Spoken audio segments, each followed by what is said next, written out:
So this is why black people tend to struggle while doing business with or working for a black-owned company. It's simply because of culture. See, in our culture, we have a very kindred, informal type of, you know my struggle and you understand how we're marginalized and dismissed in society. So there's a certain type of expectation that we think our customers should receive from us or our employers should receive from us when it comes to not being at our best. Basically, what I'm saying is we have a belief that we are mistreated as a culture in America. And because we're mistreated, we expect that the other black person understands that, or we expect that the other black people have been mistreated as well. So if they've been mistreated and we've been mistreated, that means that we all understand the feeling of being dismissed or marginalized or dealing with subpar services or goods or whatever. So then what happens is we go into our comfort zone. You know what I'm saying? Because our way of living is, or anyone's way of living, the way that you're raised, the way that you operate in your community, in your neighborhood, or in your homes, is part of your comfort zone. A lot of times it's what's understood, right? It's not the thing that you so much feel that I'm in a place where I'm on stage, perhaps. So I'm under the microscope, so I have to operate a certain way. So when we get around each other, we tend to look at it as we're not on stage and we don't have to operate a certain way. We can just operate in the way that we know each other has come to expect. This is such a huge, huge problem because I think that we're unable to separate each other as doing business with or working for, separate each other from the personal and the professional. I think that's one of the biggest difficulties that we have is when we see black people, then we just instantly go into, well, our black culture. It doesn't matter what the setting really is.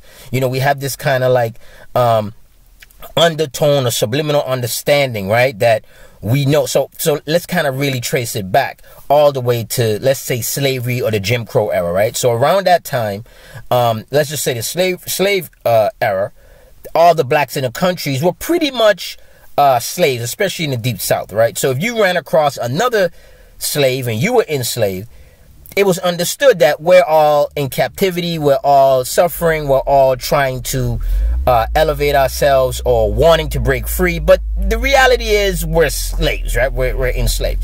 So the thing is, we tend to operate with the gestures or the kind of silent communication as to how we should treat each other. So now we fast forward that thing 200 years, 150 years.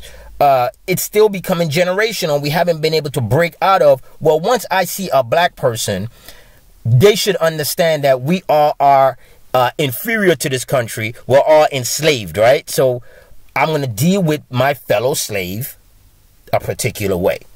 This has become such a big problem in our society because we have taken the black culture and made it part of the black reality, whether personal or professional. And really, we got to really question what the black culture is and what the black culture is about. We like to try to compare, well, you know, look at our entertainment or how we carry ourselves recreationally or athletically, and white people, you know, they're on stage as rock stars biting off chicken heads and, you know, that kind of stuff. They're as evil as we are. But here's the thing. They know how to compartmentalize, because those same people would then go to work at a corporation if you know, they have a job, and they will operate as corporate workers and give their best.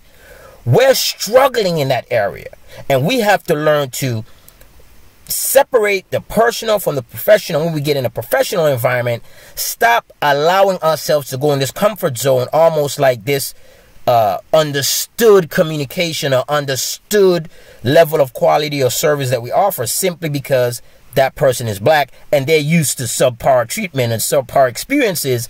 So why not us do the same? In order for us to stop the madness that happens against black people, we have to make sure that we're entertaining the problem or addressing the issues in twofold. not just externally of how we're treated, but also internally as how we carry ourselves or position and posture ourselves to be treated. This is Professor Devin Robinson, signing out.